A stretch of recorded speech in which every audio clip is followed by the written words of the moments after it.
Halo kawan pajak, berjumpa kembali bersama kami di Baimbe Podcast, Bapandaran Baramian bersama Kanwil DJP Kalimantan Selatan dan Tengah.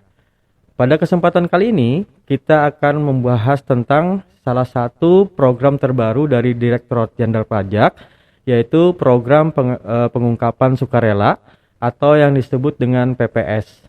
Nah, hadir bersama saya di studio pada hari ini, Bapak Azwar Sam. Beliau adalah fungsional penyuluh pajak ahli muda dari Kanwil DJP Kalimantan Selatan dan Tengah. Pak Azwar, sepertinya kita supaya enak dialognya kita lepas masker aja nih Pak ya. Iya, baik. Kita sudah vaksin juga dan sudah antigen Pak ya. Antigen, ya betul Mas Farus. Oke, sebelum kita mulai nih, bagaimana kabarnya Pak Azwar nih? Ya, alhamdulillah Mas Farus, baik-baik. Alhamdulillah baik. Ya. Nah ini Pak, ada informasi terbaru nih Pak, apa yang lagi viral nih Pak ya, yaitu program pengungkapan sukarela. Ini adalah program yang paling baru nih Pak ya dari Direktorat Jenderal Pajak. Betul Mas Farus. Apa nih Pak, program PPS ini apa nih Pak? Iya, jadi program PPS ini ada dengan terbitnya Undang-Undang HPP kemarin, Undang-Undang Harmonisasi Peraturan Perpajakan. Oke. Yang di dalamnya itu mengatur tentang program pengungkapan sukarela, di mana program ini itu memberikan kesempatan kepada wajib pajak untuk mengungkapkan secara sukarela kewajiban perpajakannya yang belum dipenuhi secara sukarela kemarin. Nah, jadi misalnya gini, di dalam SPT tahunannya itu mungkin ada yang belum dilaporkan. Nah, misalnya hartanya atau penghasilannya yang apa? Karena mereka belum melaporkan itu, mereka diberi kesempatan untuk mengungkapkannya secara sukarela. Beda dengan tes amnesti. Ini kan ada yang kaitkan bahwa ini tes amnesti kedua. Boleh sih dikatakan begitu. Tapi ininya beda kayaknya. Beda Pak ya? Iya, beda. Perlakuannya beda. Iya, mungkin itu. Nah, Pak Azwar tadi kan udah kita ketahui bahwa pengertian PPS tadi seperti itu ya Pak ya? Iya. Nah, sekarang tujuannya sendiri sih apa Pak? Nah ini seperti yang tadi saya katakan tadi bahwa ini kan pengungkapan sukarela. Artinya tujuannya berarti meningkatkan kepatuhan wajib pajak, dan tentunya secara sukarela.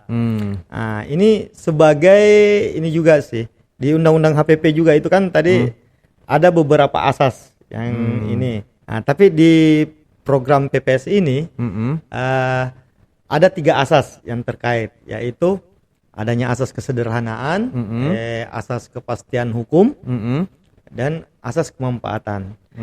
Di mana asas kesederhanaan itu bagi wajib pajak yang mengikuti PPS ini itu dimudahkan.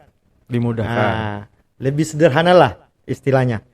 Artinya kalau dibandingkan dengan tes amnesti yang sebelumnya, mungkin Pak Farus ingatlah pada saat itu wajib pajak datang ke KPP, disediakan counter-counter, ada beberapa counter, mengisi formulir, kemudian diteliti apakah ini cara ngisinya sudah benar, kalau salah atau dokumen yang dibawa kurang lengkap disuruh balik lagi. Dengan PPS ini beda, karena wajib pajak itu hanya mengisi menyampaikan pengungkapan sukarelanya ini melalui aplikasi yang disediakan oleh DJP, melalui DJP online. Jadi selama ini bagi mereka yang sudah familiar menyampaikan SPT secara elektronik atau e-filing, itu mereka bisa kurang lebih sama Pak ya? Kurang lebih sama lah. Nanti di menu-menunya itu nanti ada di dalam situ. Namanya program pengungkapan sukarela gitu Mas Farus. Ya. Kemudian tadi kan ada 3 nih asas. Kemudian asas kepastian hukum. Asas kepastian hukum ini memberikan kepastian hukum bagi yang ikut PPS. Nanti mungkin nanti kita akan jelaskan lebih lanjut lagi tentang bagaimana kepastian hukum yang diberikan kepada si wajib pajak yang mengikuti PPS ini. Nah, kemudian asas kemanfaatan. Nah, kalau asas kemanfaatan tentunya karena ini kan dengan mengungkapkan sukarela, wajib pajak ini melakukan pembayaran pajak, ya kan? Harus ada semacam tebusannya. Kalau di istilah tes amnesti yang pertama kan tebusannya. Nah, ini ada pembayaran pajak yang disetorkan oleh wajib pajak sebagai akibat adanya pengungkapan sukarela ini. Tentunya, nah, itu kan tentunya menambah penerimaan negara kan? Ya. Mungkin gitu. Itu atas kemanfaatannya sih. Iya, oke. Mungkin gitu Pak Parus. Oke, Pak. Nah, Pak, sekarang siapa saja sih Pak yang bisa memanfaatkan program PPS ini, Pak? Ya. Begini Pak Parus. Jadi di program pengungkapan sukarela ini itu terdapat 2 kebijakan sebenarnya. Jadi ada kebijakan 1, ada kebijakan 2. Yang bisa memanfaatkan kebijakan 1 itu adalah wajib pajak badan atau wajib pajak orang pribadi yang pernah mengikuti tes amnesti sebelumnya. Jadi peserta tes amnesti sebelumnya itu yang bisa memanfaatkan untuk kebijakan 1. Kemudian untuk yang kebijakan 2 yang bisa memanfaatkan itu adalah wajib pajak orang pribadi. Wajib pajak orang pribadi baik yang sudah ikut tes amnesti maupun yang belum pernah ikut tes amnesti. Nah, termasuk kalau misalnya ada wajib pajak baru pun, nah itu bisa mengikuti yang kebijakan 2 ini. Gitu Pak ya. Gitu, Pak wajib pajak baru bisa Pak ya? Wajib pajak baru bisa. Jadi misalnya dari sepanjang program ini PPS ini, mereka baru mau terdaftar, kemudian langsung mau ikut PPS, itu bisa. Kalau misalnya nih di tahun pajak sebelumnya mereka tidak merasa sebenarnya tahun sebelumnya itu sebelum terdaftar mereka sudah mampu membayar pajak misalnya, sudah ada penghasilan, tapi belum dilaporkan. Nah, baru sekarang tergerak. Nah, dengan ada PPS ini mereka bisa ikut langsung. Walaupun baru daftar di 2022 ini ya. Nah, di 2022 ini. Ya gitu. Ya betul Pak Parus. Gitu. Ya, jadi wajib pajak orang pribadi aja ya yang kebijakan 2. Minus wajib pajak badan. Ya. Mungkin nanti saya akan tanya itu Pak. Nanti Bapak harus jelaskan ya. Oke. Tadi disebutkan bahwa ada 2 kebijakan Pak ya, kebijakan 1 dan kebijakan 2. Bisa Bapak jelaskan Pak kebijakan 1 dan kebijakan 2 ini lebih spesifik lagi? Lebih spesifik lagi ya. Ya, jadi begini Mas Farus. Jadi tadi saya singgung untuk kebijakan 1 kan itu diperuntukkan bagi peserta tes amnesti sebelumnya. Nah, di mana di kebijakan 1 ini bagi peserta tes amnesti tersebut yang belum mengungkapkan hartanya, dulunya kan kalau tes amnesti dulunya kan sampai tahun pajak 2015 ya. Betul. Harta yang sampai tahun pajak 2015. Nah, siapa tahu pada saat tes amnesti sebelumnya itu mereka ada yang kelupaan yang belum dilaporkan, atau mungkin pada saat itu mereka masih ragu-ragu melaporkan. Nah, kan begitu. Jangan sampai ini jebakan ini atau kan. Kemudian setelah berlalunya tes amnesti, mungkin mereka merasa manfaatnya, ada manfaatnya bagi mereka ya ikut tes amnesti, sehingga mereka ingin. Masih khawatir nih karena kemarin ternyata masih ada yang belum saya laporin. Betul. Ya kan? Harta saya nih. Nah, jangan sampai ketahuan sama orang pajak. Bisa-bisa saya kena sanksinya kan yang 200% itu.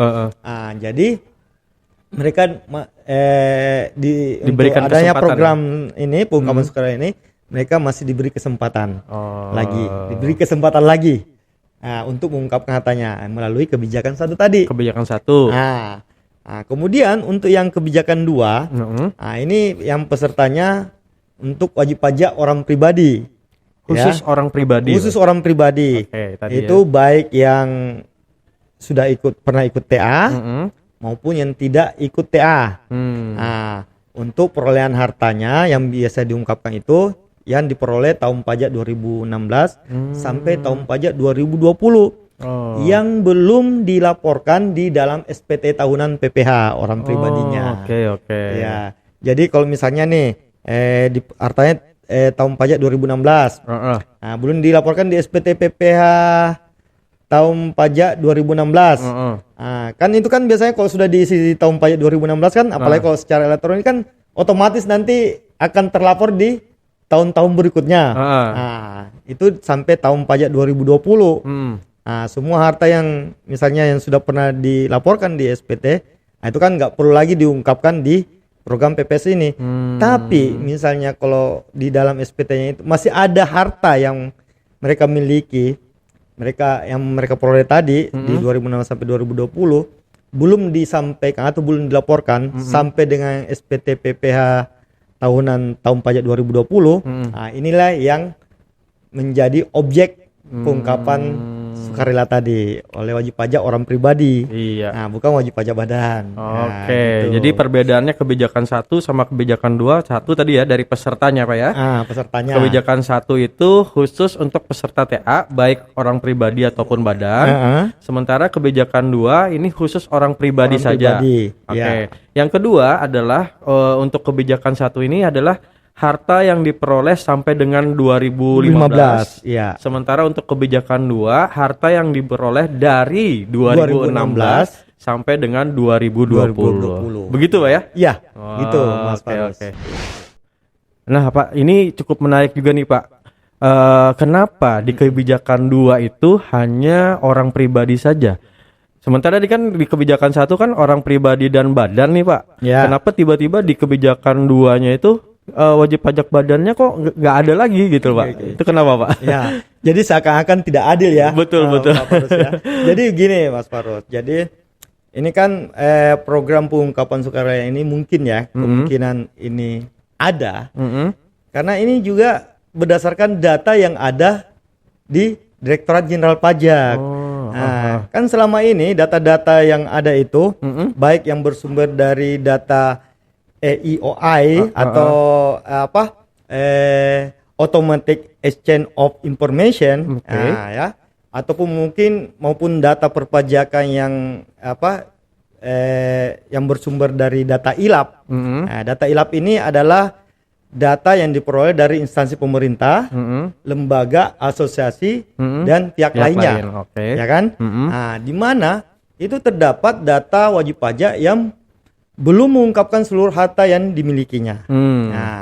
Dan berdasarkan data tersebut, itu kebanyakan data dimiliki oleh wajib pajak atas nama orang pribadi. Nah, sebagai contohnya nih, data EOI tadi, ya kan, yang diterima oleh DJP pada data tahun pajak 2018 itu. Kemudian data ini dipersandingkan ya. Dipersandingkan antara data saldo keuangan dengan harta yang setara kas yang ada di SPT tahunan PPH wajib pajak orang pribadi. Itu terdapat data senilai 5.646 triliun kalau nggak salah. Itu dari data 795.505 wajib pajak lah kurang lebih ya. Yang itu yang sudah diklarifikasi oleh Direktorat Jenderal Pajak.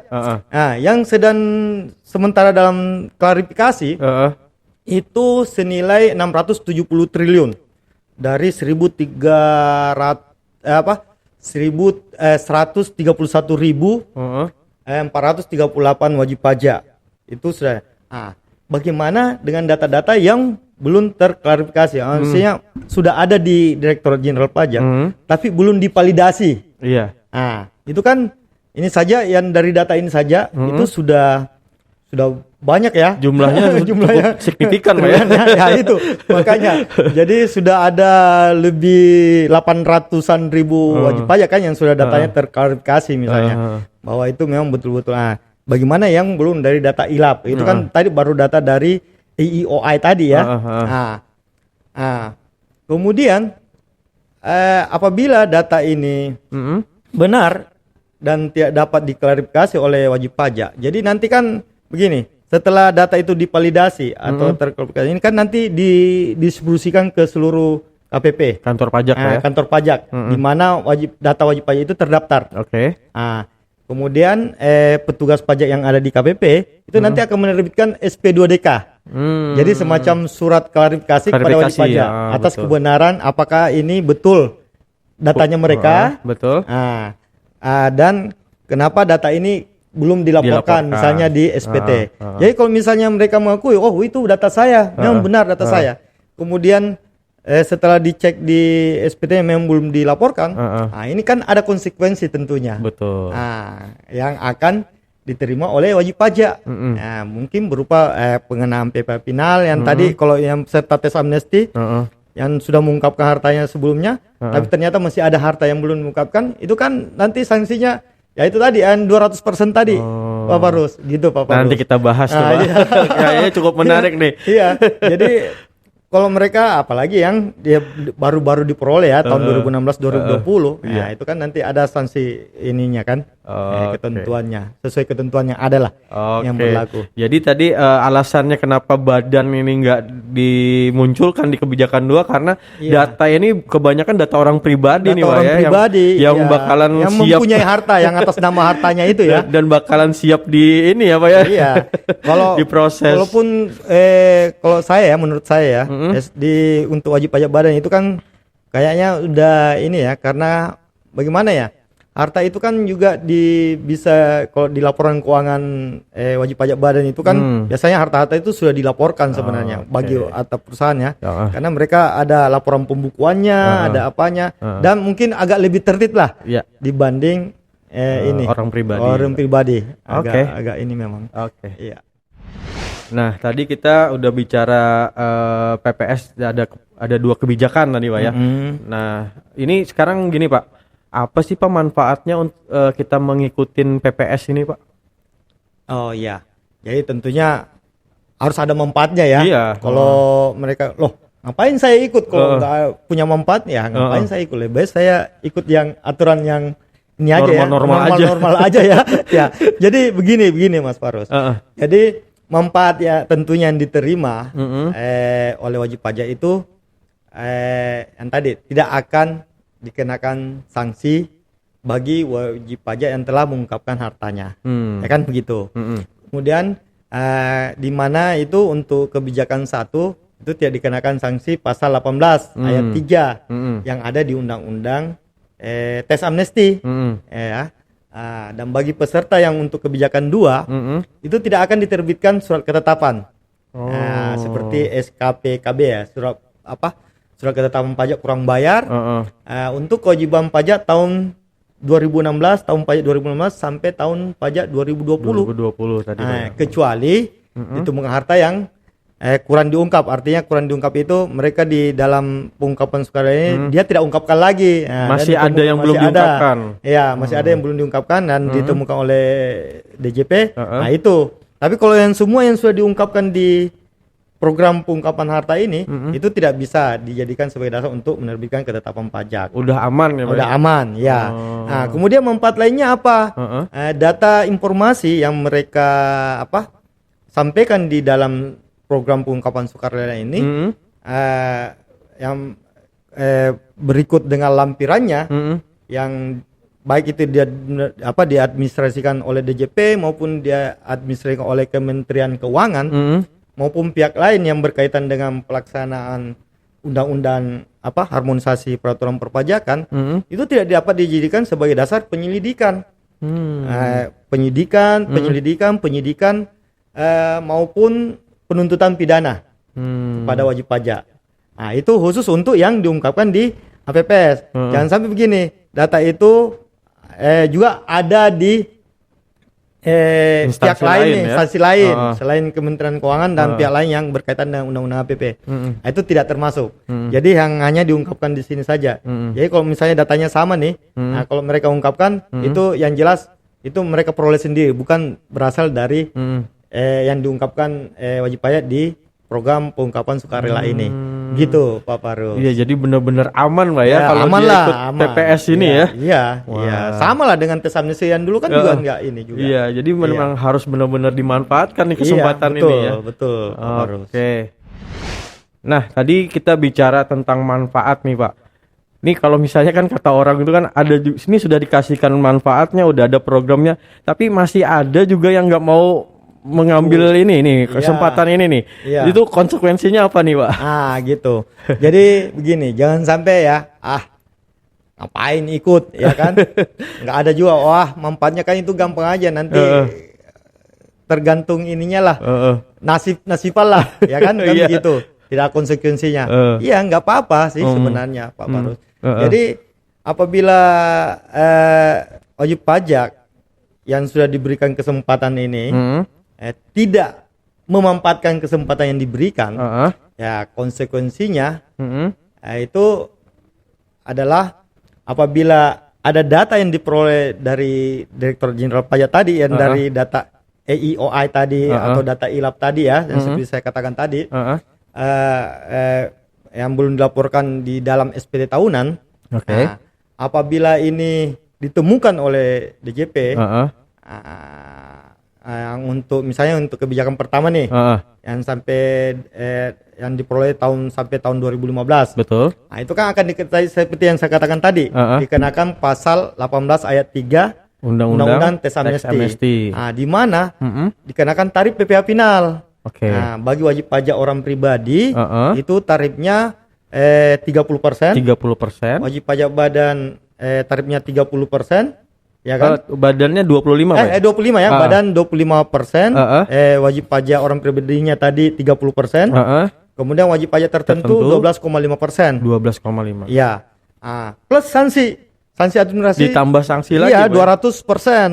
Nah, itu yang peserta teks amnesti tadi. Iya. Bagi yang kebijakan 2, peserta konsekuensinya apabila mereka tidak melaporkan hartanya baik di SP tahunannya maupun melalui pengungkapan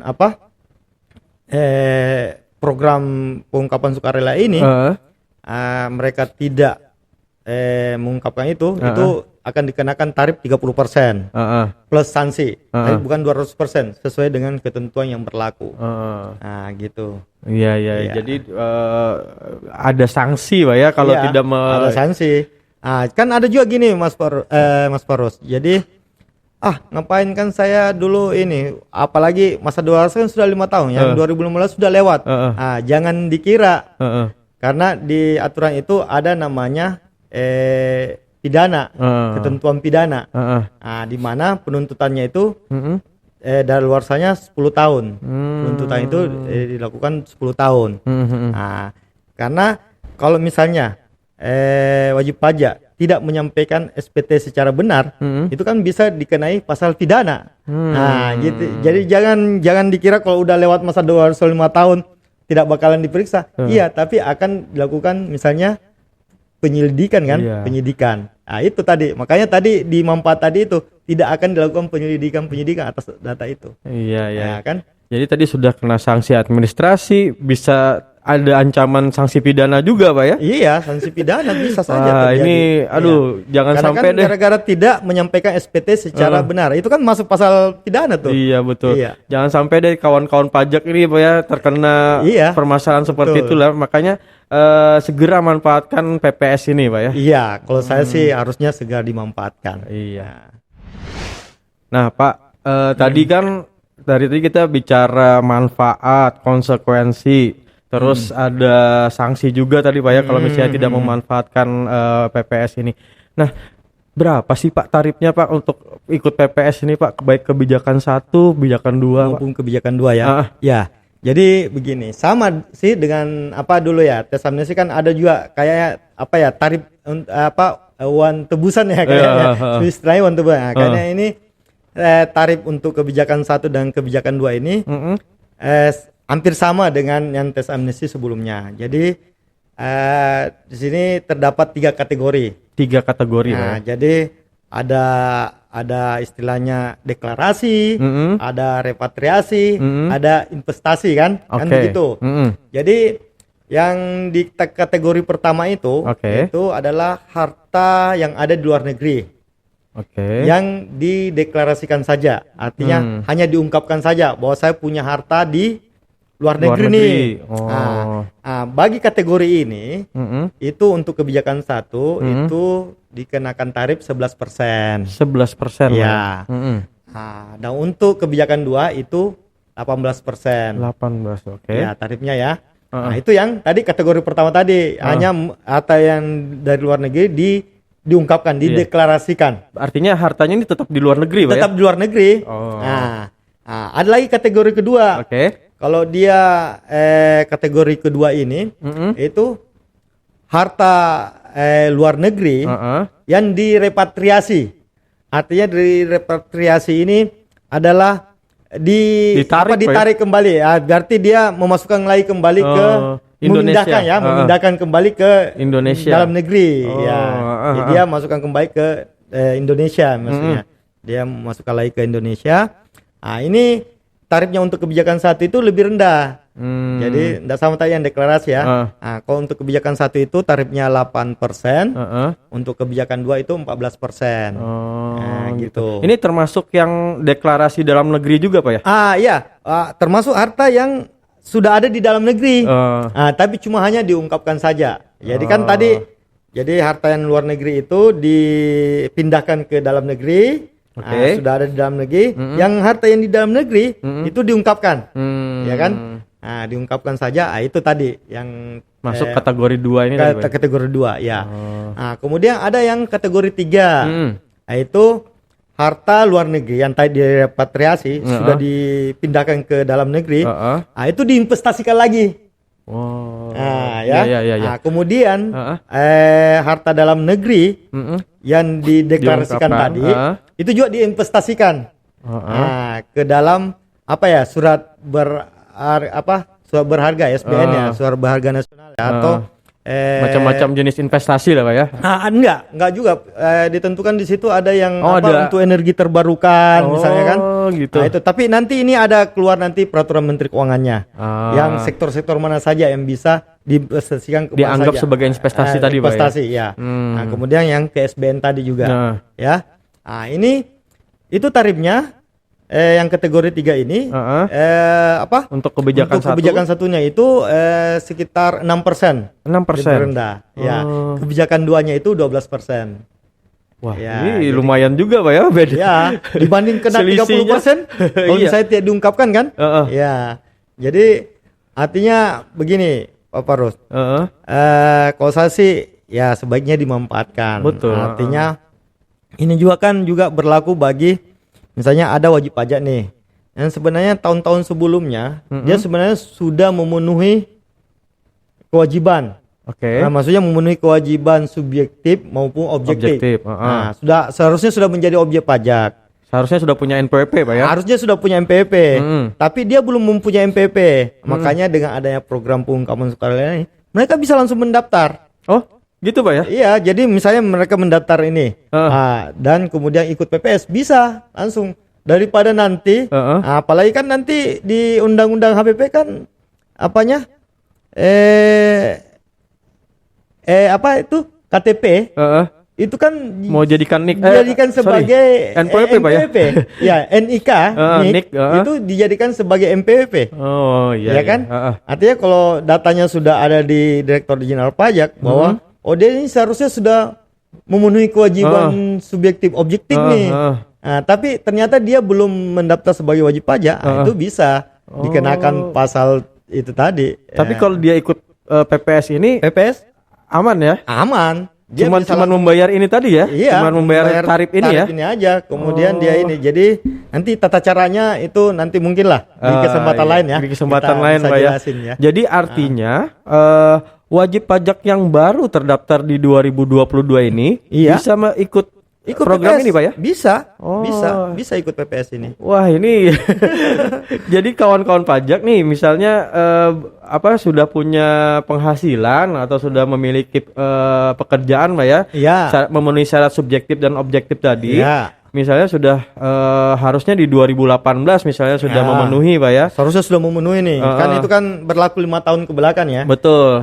Tapi belum punya NPWP, terus kawan pajak mendaftar NPWP saat sekarang, Pak ya? Dia langsung bisa ikut PPS ini. Iya. untuk mengungkapkan penghasilannya yang tahun-tahun sebelumnya sebelum kawan pajak terdaftar. Oke. Ya. Nah, ini sebelumnya boleh tahu nggak Pak, ini PPS ini dari kapan sampai kapan sih Pak? Ini untuk di ketentuannya kan mulai 1 Januari sampai 30 Juni 2022. Jadi hanya setengah tahun lah. Jadi tahun ya. Makanya kawan pajak harus memanfaatkan baik-baik nih kesempatan yang tidak jarang-jarang ya, nggak lama ya, nggak lama ya. Ya kan biasanya ada, nanti kan diperpanjang ya, belum tentu, ya kan gitu. Lebih baik, kalau saya sih lebih baik gunakan kesempatan di pertama kali, ya kan. Oke. Kesempatan pertama kali. Baik, terima kasih Pak Azwar atas informasinya. Mudah-mudahan kawan-kawan pajak kita yang menyaksikan podcast kita ini bisa tercerahkan, Mbak ya. Dan mungkin segera pengen ikut PPS nih. Mumpung masih ada nanti kesempatan. Kalau ada pertanyaan-pertanyaan, ini Pak Ros. Kita kan sudah menyediakan nih layanan, Pak ya. Layanan di seluruh kantor pajak ya. Baik mau di Kanwil, kantor pusat, KPP maupun KP2KP. Itu ada namanya helpdesk khusus PPS. Ya, jadi helpdesk yang diperuntukkan khusus untuk peserta PPS. Jadi boleh tanya-tanya di situ, Pak ya? Boleh tanya-tanya di situ. Segala informasi yang ingin diperoleh oleh kawan pajak mengenai PPS ini, mereka boleh tanyakan ke kantor pajak kantor pajak terdekat, ya. Pak ya. Atau kalau mereka tidak bisa langsung datang, bisa melalui saluran channel yang disediakan, yang biasanya kita banyak umumkan di ini ya, di media sosial ya. Betul. Baik di Instagram, Facebook maupun Twitter juga ada ya. Iya. Nah, itu. Jadi mereka bisa memanfaatkan seluruhnya. Itulah saya bilang kemudahan tadi. Jadi walaupun misalnya kalau mereka tidak tahu ya, tapi kalau mereka sudah tahu, nggak usah lagi datang ke kantor pajak, langsung aja isi di rumah 24 jam selama 7 hari. Terbuka. Tidak terbatas hari kerja. Tidak terbatas hari kerja. Iya. Kawan pajak mudah-mudahan bisa tercerahkan dengan informasi yang disampaikan, dan mungkin kita akhiri saja podcast kita pada kesempatan hari ini, dan nantikan podcast Baim Podcast episode berikutnya. Tetap stay tune dan sampai jumpa.